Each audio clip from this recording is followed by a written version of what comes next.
नमस्कार दर्शकों, हमारे आज के इस कार्यक्रम में आप सभी का बहुत बहुत स्वागत है। दर्शकों, अंडमान लोक निर्माण विभाग अंडमान तथा निकोबार प्रशासन का प्रमुख निर्माण संगठन है। जी हाँ, ये हमारे द्वीप समूह के लोगों को पेयजल आपूर्ति, पुल, सड़कें, आवास, स्कूल, कॉलेज, अस्पताल ऐसे इमारतों का निर्माण भी करता है और इसके रखरखाव का पूरा ध्यान भी रखता है। तो दर्शकों, आज के इस कार्यक्रम में हम अंडमान लोक निर्माण विभाग द्वारा किए गए विकासात्मक गतिविधियों के बारे में जानकारी हासिल करेंगे। जानकारी देने के लिए आज हमारे बीच उपस्थित है अंडमान लोक निर्माण विभाग के सचिव श्री अर्जुन शर्मा IAS। अर्जुन जी, आपका हमारे इस कार्यक्रम में बहुत बहुत स्वागत है। बहुत बहुत धन्यवाद। सबसे पहले तो मैं आपसे जानना चाहूँगी कि इस वर्ष हमने पानी की काफ़ी समस्या देखी है मानसून आने से पहले, तो पानी की उपलब्धता को बढ़ाने के लिए आप क्या कदम उठा रहे हैं, इसके बारे में हमें विस्तार से बताइएगा। बहुत से कदम उठाए गए हैं जी। अंडमान में। पानी के मुद्दे में सबसे बड़ा इशू है होल्डिंग कैपेसिटी का। हालांकि यहाँ पे हर साल औसतन 300 से 400 के सेंटीमीटर्स के बीच में बारिश होती है, पर यहाँ पे वाटर होल्डिंग कैपेसिटी की कमी है। तो हमने इसी मुद्दे पे ध्यान दिया और हमने बहुत से कदम उठाए हैं जिससे वाटर होल्डिंग कैपेसिटी पूरे आइलैंड्स में हम सुधार सकें। इसी संदर्भ में बहुत से पॉन्ड्स हमने नए बनाए हैं। साथ ही साथ हमने नए बोरवेल्स की डिगिंग का काम बहुत से जगहों पे स्टार्ट किया है। वेल्स हम नए बना रहे हैं। उसके साथ साथ बहुत सी वाटर सप्लाई स्कीम्स हैं जिसमें छोटे छोटे चेकवेयर्स बनने हैं, रेजर्वॉयर्स बनने हैं, पाइपलाइंस डलनी हैं। तो ये हमने सारे प्रोजेक्ट्स एक साथ टेकअप किए हैं और मेरी उम्मीद है कि अगले आने वाले 1 या 2 साल के बीच में हम ये सारे प्रोजेक्ट्स पूरे कर लेंगे और आगे आने वाले वर्षों में द्वीप समूह में पानी की कमी नहीं रहेगी। जी जी, बिल्कुल। जिस तरह से आपने बताया कि आप काफ़ी अपनी तरफ से कोशिश कर रहे हैं कि बिल्कुल भी पानी की समस्या ना हो, तो ऐसे में जल संबंधी जो विभिन्न परियोजनाएं हैं उसकी स्थिति क्या है, इसके बारे में हमें बताइएगा। मैं अपने साथ कुछ आंकड़े भी लेके आया हूँ। जैसा कि हमने पूरे आइलैंड्स में अभी तक लगभग 30 नए पॉन्ड्स बनाए हैं। उसमें से लगभग 80 या 90% पूरे भी हो चुके हैं। इन पॉन्ड्स को हम पाइपलाइन नेटवर्क के थ्रू वाटर ट्रीटमेंट प्लांट से जोड़ देंगे ताकि इन पॉन्ड्स का पानी भी हम अपने डे टू डे यूज़ में ला सकें। साथ ही साथ हमने बहुत से जगहों पे एक सर्वे करके बोरवेल्स भी नए बनाए हैं। ये काम PBMC भी कर रहा है और APWD भी कर रहा है, दोनों साथ में मिलकर ये काम कर रहे हैं। साथ ही साथ जो हमारे छोटे स्प्रिंग्स हैं, झरने जो बहते हैं, वहाँ पे हमने छोटे छोटे चेकवियर्स लगा के उस पानी को भी यूज़ करने की प्रोजेक्ट बनाए हैं। ये चेकवियर्स लगभग 15 हमने अब तक आइडेंटिफाई किए हैं और भी हम चेकवियर्स आइडेंटिफाई कर रहे हैं। तो इन सब झरनों का पानी भी हम अपनी डेली यूजेज में लेके आएंगे। उसके साथ साथ कुछ बड़े प्रोजेक्ट्स भी हमने आइडेंटिफाई किए हैं, जिसमें से सबसे इम्पॉर्टेंट प्रोजेक्ट है रटलैंड प्रोजेक्ट। आप जानते हैं कि अभी भी पोर्ट ब्लेयर में रटलैंड से पानी आ रहा है, वो लगभग 5 से 6 MLD के बीच में है। तो हमने सर्वे करने के बाद ये पाया कि 5 से 6 MLD पानी हम और ला सकते हैं रटलैंड के लिए। तो वो हमने सर्वे करके टेंडरिंग का प्रोसेस पूरा कर लिया है और मेरी उम्मीद है कि अगले आने वाले 5 से 6-7 महीने के अंदर हम वो प्रोजेक्ट भी पूरा कर लेंगे। जी। वर्तमान में आपूर्ति की गई मात्रा और जो कमी की तुलना में पोर्ट ब्लेयर शहर में वास्तविक दैनिक आवश्यकता क्या है? वास्तविक आवश्यकता लगभग 30 से 35 मिलियन लीटर्स प्रतिदिन की रहती है। मोस्टली ये पानी धनिकड़ी डैम से आता है और कुछ हमारे छोटे सोर्सेज हैं, पॉन्ड्स हैं, जिससे ये पानी आता है। वाटर ट्रीट करने के लिए हमारे पास सबसे बड़ा ट्रीटमेंट प्लांट है लंबा लाइन में और एक छोटा ट्रीटमेंट प्लांट हमारे पास गाराचरमा में भी उपलब्ध है। उसके अलावा आउटलाइंग एरियाज़ में, रूरल एरियाज़ में भी हमारे वाटर ट्रीटमेंट प्लांट्स उपलब्ध हैं। जी जी। मानसून के दौरान पोर्ट ब्लेयर में और अंडमान निकोबार द्वीप समूह के जो ग्रामीण क्षेत्रों में जो भी विकास कर रहे हैं पानी को लेकर, तो ऐसे में अमृत सरोवर और जल संचयन के लिए, उनका निर्माण के लिए क्या कदम उठाए जा रहे हैं? ये बहुत महत्वपूर्ण सवाल है आपका। भारत सरकार ने हमें आदेश दिया था कि हर ज़िले में कम से कम 75 अमृत सरोवर हमें बनाने हैं। तो उसी में आगे बढ़ते हुए अंडमान निकोबार प्रशासन ने उस टारगेट से भी आगे हमारी अचीवमेंट रही है। हमने हर ज़िले में 75 से ज़्यादा अमृत सरोवर बना दिए हैं और अब हमारी कोशिश ये है कि इन अमृत सरोवर्स को जो बनाए गए हैं उनको हम अपनी डेली वाटर यूजेज में कैसे इंक्लूड कर सकें। साथ ही साथ हमारा ये भी प्रयास रहता है कि ये जो अमृत सरोवर्स बनाए गए हैं ये वहाँ के लोकल एरिया का डेली जो एक्टिविटीज़ होती हैं, एंटरटेनमेंट एक्टिविटीज़ हैं या फिशरीज़ एक्टिविटीज़ हैं, किसी तरीके से उनको लोकल एरिया की इकोनॉमिक एक्टिविटीज़ में भी हम इंक्लूड कर सकें। जी, हमारा प्रयास ये है और मुझे उम्मीद है कि हम इसमें काफ़ी हद तक सफल होंगे। जी जी।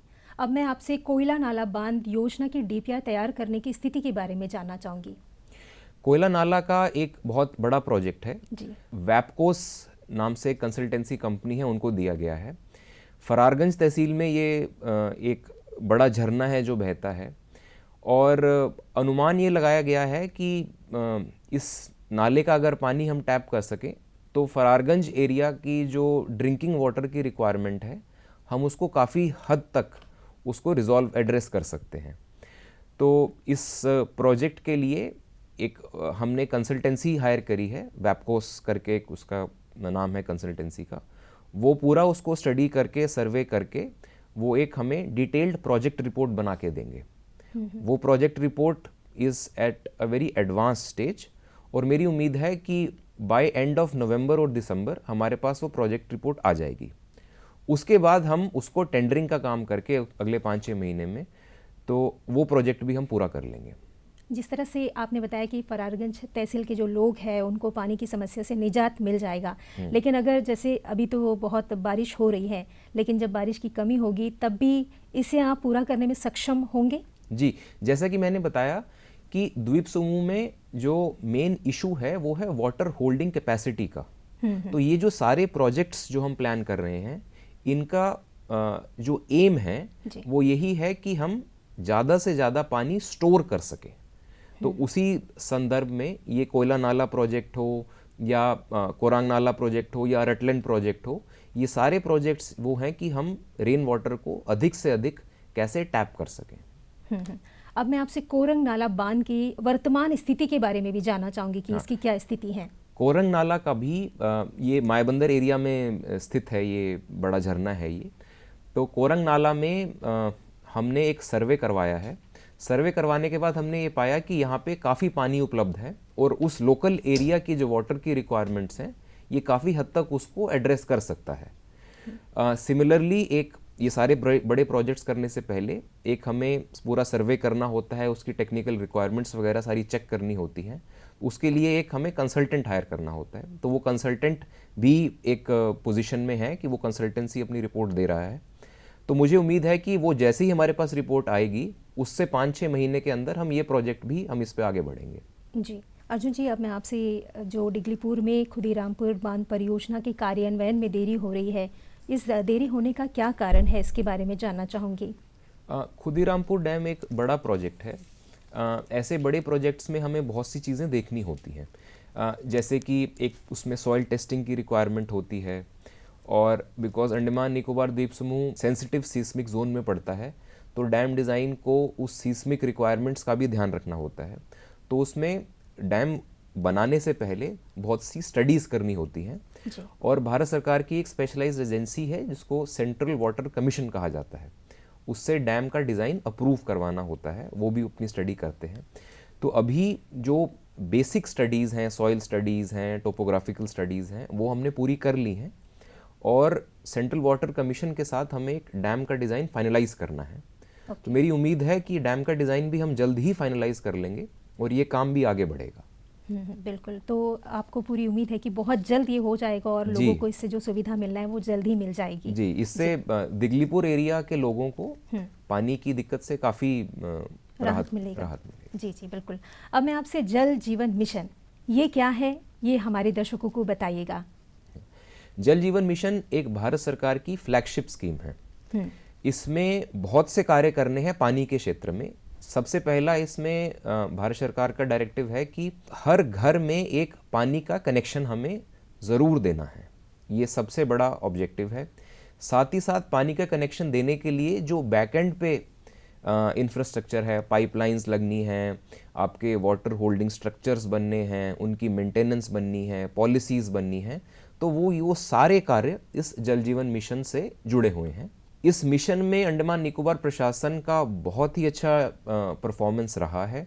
हमने लगभग सभी घरों में, लगभग 14,000 घरों में फंक्शनल टैप कनेक्शंस हमने दे दिए हैं, और उसके अलावा जो बैकएंड पे इंफ्रास्ट्रक्चर का काम होना है वो भी काफ़ी हद तक पूरा हो चुका है जी। अंडमान निकोबार प्रशासन को देश का सबसे पहला स्वच्छ सुजल प्रदेश बनने का भी गौरव हासिल है जी। तो ये एक जल जीवन मिशन की बहुत बड़ी अचीवमेंट है अंडमान निकोबार द्वीप समूह की। बिल्कुल, ये बहुत बड़ी बात है, काफ़ी बड़ी सफलता भी है। तो ऐसे जिस तरह से आप ये मिशन को पूरा कर रहे हैं, आप लगे हुए हैं, आपका पूरा विभाग, तो लोगों की क्या प्रतिक्रिया होती है, किस तरह से वो खुश है? किसी के घर में अगर पानी का कनेक्शन आता है तो बहुत ही उनको भी अच्छा लगता है, और पूरे विभाग को, विभाग के कर्मचारियों को, ऑफिसर्स को, सबको बहुत ही अच्छा लगता है।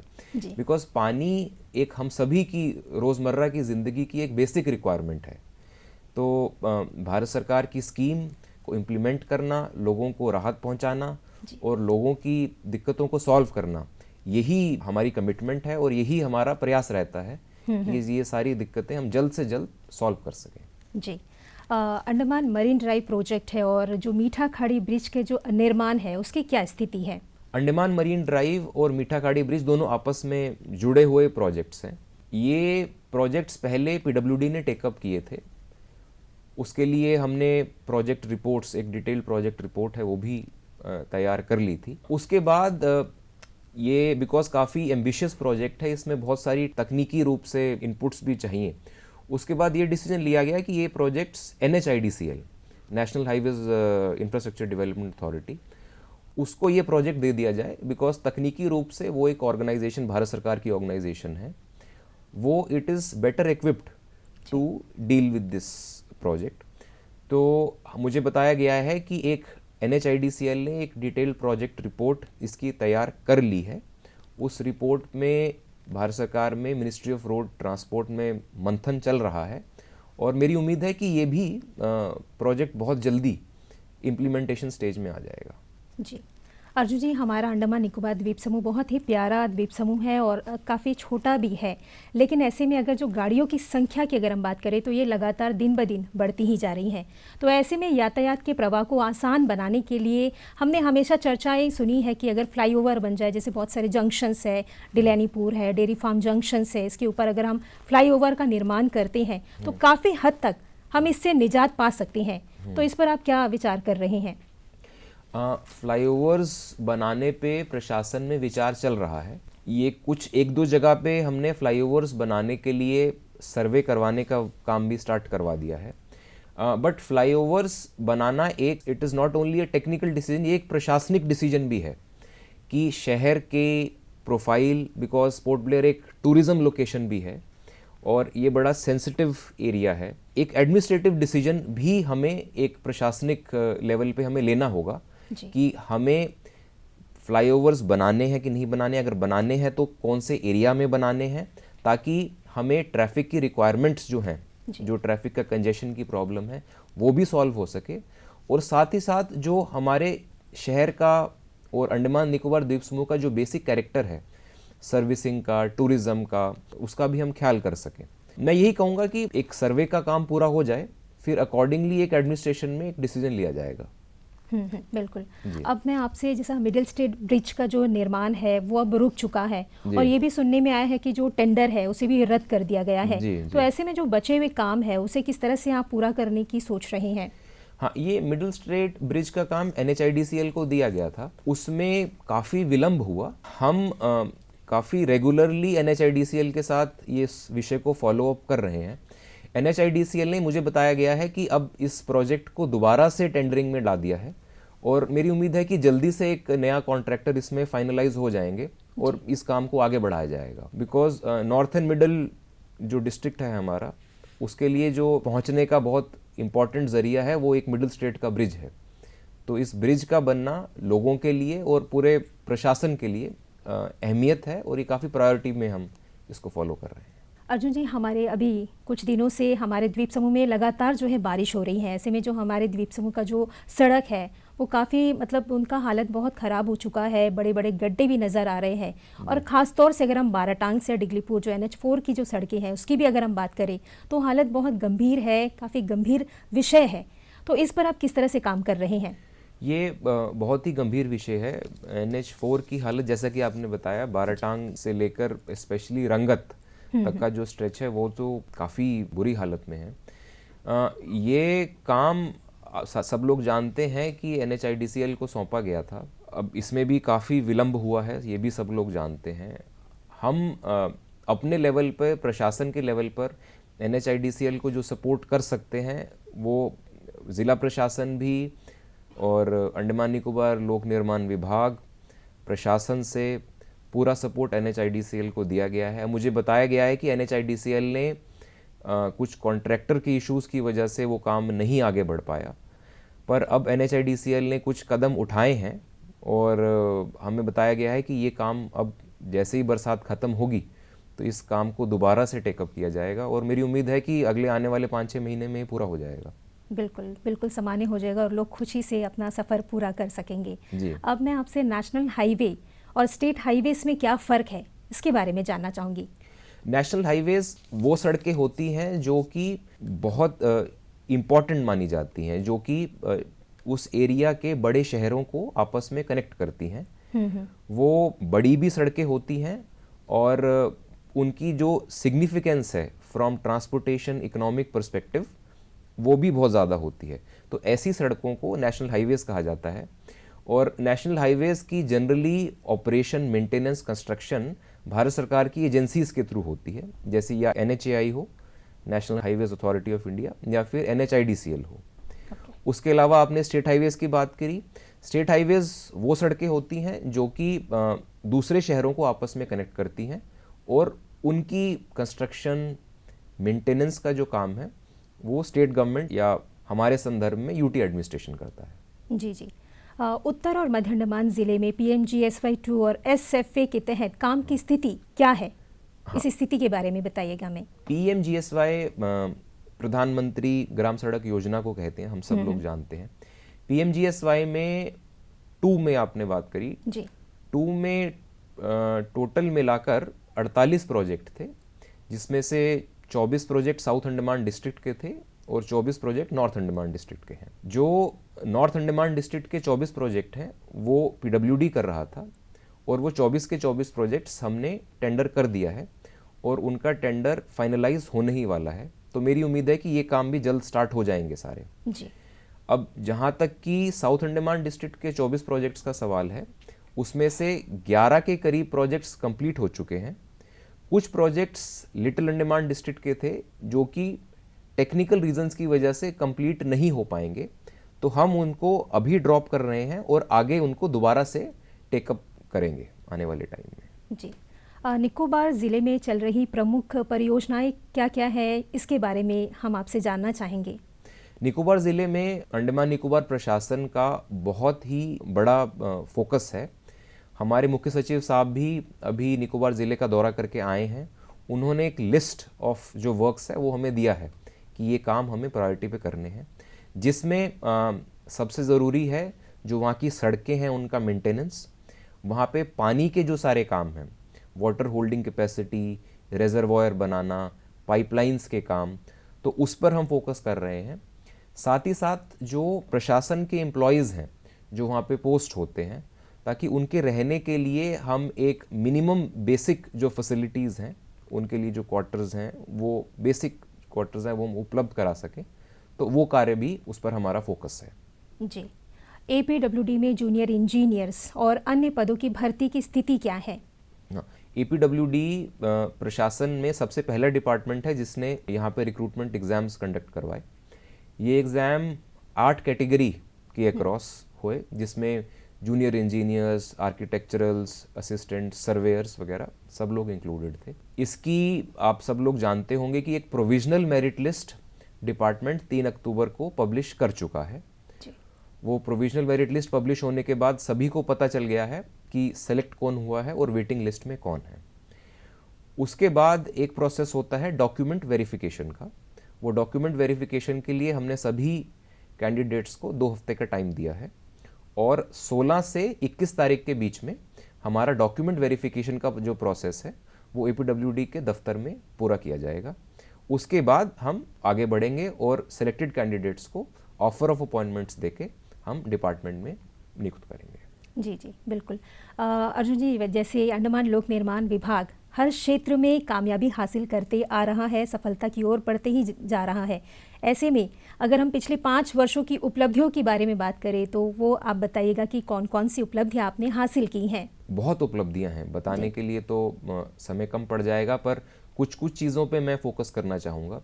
सबसे पहले तो पानी के क्षेत्र में जो सबसे बड़ा काम हुआ है वो है रटलैंड फेज 1 का काम जी, जिससे लगभग 6 MLD पानी पोर्ट ब्लेयर एरिया को मिल पा रहा है। अगर रटलैंड प्रोजेक्ट ना होता तो जो पिछले साल हमें दिक्कत हुई वो शायद काफ़ी ज़्यादा होती। इसी संदर्भ में अंडमान निकोबार प्रशासन ने रटलैंड फेज 2 का काम भी मिशन मोड में शुरू कर दिया है जिससे हमारे पास और 6 MLD पानी उपलब्ध होगा जी। उसके बाद हमने रूरल रोड्स का जो काम है, जो कि सड़कें हमारे गाँवों को कनेक्ट करती हैं, जो हमारे प्राइमरी हेल्थ सेंटर्स को कनेक्ट करती हैं, जो हमारे स्कूलों को कनेक्ट करती हैं, वो उन सड़कों का काम भी इम्प्रूवमेंट का, कंस्ट्रक्शन का, वो हमने टेकअप किया है। मैं आपको कुछ आंकड़े भी देना चाहता हूँ। पिछले 5 साल में लगभग 51 किलोमीटर्स रूरल रोड्स का काम, कंस्ट्रक्शन का काम पूरा किया है। हमने 12 ब्रिज बनाए हैं, साथ ही साथ 120 किलोमीटर के स्टेट हाईवेज, हेडक्वार्टर रोड्स और रोड्स बनाए गए हैं। साथ ही साथ वाटर ट्रीटमेंट प्लांट्स, लगभग 23 वाटर ट्रीटमेंट प्लांट्स बनाए गए हैं अंडमान में। इसके अलावा जो डिफरेंट हमारे PWD के एसेट्स हैं, चाहे वो बिल्डिंग हो, चाहे वो डिफरेंट वाटर होल्डिंग स्ट्रक्चर्स हों, रेजर्वॉयर्स हों, उनकी मेंटेनेंस का काम भी PWD ने किया है ताकि प्रशासन की जो बेसिक काम है और लोगों को जो बेसिक सुविधाएं हैं वो मिलती रहें अनइंटरप्टेड तरीके से। जी, तो काफ़ी आपने बहुत कामयाबी हासिल किया है, इसके लिए आपको बहुत बहुत शुभकामनाएं हैं आपके पूरे विभाग को। अर्जुन जी, PBMC द्वारा APWD को सौंपी गई स्मार्ट सिटी परियोजना की स्थिति क्या है? PBMC द्वारा APWD बहुत ही महत्वपूर्ण प्रोजेक्ट्स कर रहा है।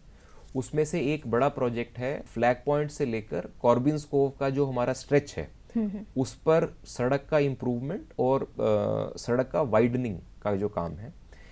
इस प्रोजेक्ट को हमने 3 फेजेस में बांट दिया है और उसका टेंडर भी हमने कर दिया है। टेंडर फाइनलाइज होकर वर्क अवार्ड होने की स्टेज पर आ गया है जी। ये काम हम मिशन मोड पे कर रहे हैं और इसका हर हफ्ते मॉनिटरिंग भी होता है। मेरी उम्मीद है कि ये काम जल्द अगले आने वाले 6-7 महीने में हम पूरा कर लेंगे। उसके अलावा एक वर्किंग विमेंस हॉस्टल का जो प्रोजेक्ट है वो भी PWD स्मार्ट सिटी मिशन में कर रहा है। इसका भी वर्क अवार्ड हो चुका है और जून 24 तक ये काम भी हम पूरा कर देंगे। जी जी बिल्कुल। चाथम बम्बू फ्लैट ब्रिज, इसकी DPR की स्थिति क्या है? चाथम बम्बू फ्लैट ब्रिज की DPR NHIDCL के थ्रू बनाई जा रही है। ये DPR फाइनलाइज हो चुकी है। इस DPR के फाइनलाइजेशन में प्रशासन के, क्योंकि बहुत सारे डिपार्टमेंट्स हैं जिनका योगदान रहता है, उनसे NOCs वगैरह लेनी होती है। प्रशासन से जो भी हमें फॉर्मल जो एक्सरसाइज करनी थी वो हमने पूरी कर ली है और अब इस DPR को फाइनल स्टेज पे अप्रूवल मिलना है भारत सरकार से, मिनिस्ट्री से। उस पर भी विचार चल रहा है। मेरी उम्मीद है कि जल्दी वो काम भी पूरा हो जाएगा। वैसे तो काफ़ी आपने उपलब्धि हासिल की है, आपने बताया, तो अब मैं आपसे अंडमान लोक निर्माण विभाग की वो कौन सी नई पहल है उनके बारे में जानना चाहूँगी। हमारी पहल अभी बेसिक सर्विसेज पे फोकस कर रहे हैं। हमारा जो फोकस है वो है वाटर पे जी। कि अगले आने वाले सालों में द्वीप समूह के लोगों को पानी की कमी ना हो। जैसा कि मैंने बताया रटलैंड प्रोजेक्ट, उसके अलावा 2 बड़े प्रोजेक्ट्स हैं। करपा स्वामी प्रोजेक्ट जहाँ पे काफ़ी पानी हमें मिला है, बछड़ा पहाड़ प्रोजेक्ट जहाँ पे हम चेकवियर्स बनाकर पानी लोगों को तक पहुँचाएंगे। तो ये बड़े प्रोजेक्ट्स हैं। जैसा कि हमने बात किया कोयला नाला का प्रोजेक्ट, तो ये सारे बड़े प्रोजेक्ट्स हमारे फोकस में हैं और हम इन्हीं प्रोजेक्ट्स पे फोकस्ड तरीके से काम करेंगे ताकि पानी की हमें कमी ना रहे। साथ ही साथ हमारा फोकस ये भी है कि यहाँ पे अंडमान में कुछ स्ट्रक्चर्स ऐसे बने, बिल्डिंग स्ट्रक्चर्स, जिनमें हम लोकली अवेलेबल मटेरियल्स का यूज़ कर सकें। जी। तो हमारी उम्मीद ये रहेगी कि 1-2 स्ट्रक्चर्स हम ऐसे बनाएं ताकि लोगों को भी अच्छा लगे और लोकली अवेलेबल मटेरियल्स का इस्तेमाल हो सके। जी जी। जो निकोबार में जो ट्रांसिट एकोमोडेशन है उसके बारे में आप बताइएगा कि वहाँ पे अगर जो लोग जाते हैं तो उनके लिए क्या कुछ किया जा रहा है? हाँ, ट्रांसिट अकोमोडेशन हम तैयार कर रहे हैं और ऑलमोस्ट फाइनल हो चुका है ट्रांसिट अकोमोडेशन, और मेरी उम्मीद है कि अगले आने वाले 1 महीने के अंदर उसका हम इनॉग्रेशन भी करके हम उसको लोकार्पण उसका कर देंगे। जी जी। वैसे तो अर्जुन जी, आपका जो विभाग है वो आप सब मिलकर काफ़ी अच्छा काम कर रहे हैं जिससे हमारे द्वीप समूह के लोगों को हर सुविधा का लाभ मिल सके। तो ऐसे में आप हमारे दर्शकों को क्या कहना चाहेंगे? मैं यही कहना चाहता हूँ कि अंडमान लोक निर्माण विभाग पूरे तरीके से कटिबद्ध है लोगों को सेवाएं पहुँचाने के लिए, और हम एज ए टीम काम कर रहे हैं, और पूरी कोशिश ये रहती है हमारी कि लोगों को कम से कम परेशानी हो और सारी बेसिक सर्विसेज हम लोगों तक एक रेगुलर नियमित तरीके से पहुंचा सकें। तो आगे भी हम इसी जोश के साथ, इसी प्रेरणा के साथ काम करते रहेंगे, और मेरी उम्मीद है कि लोगों का हमें ऐसे ही सपोर्ट मिलता रहेगा और लोगों का ऐसे ही प्यार हमें मिलता रहेगा। जी जी, बिल्कुल। अर्जुन जी, आज आप हमारे कार्यक्रम में आए, अपना कीमती समय हमें दिया और तमाम जानकारियां हमें दी, इसके लिए हमारे पूरे दूरदर्शन की टीम की ओर से आपका बहुत बहुत धन्यवाद। तो दर्शकों, द्वीप विकास और प्रशासन के कार्यक्रम में आज हमने अंडमान लोक निर्माण विभाग के द्वारा किए जा रहे विकासात्मक गतिविधियों के बारे में जानकारी हासिल की। अगले अंक में हम एक नए विभाग के साथ आपसे फिर मिलेंगे। तब तक के लिए हमें दीजिए इजाज़त। नमस्कार।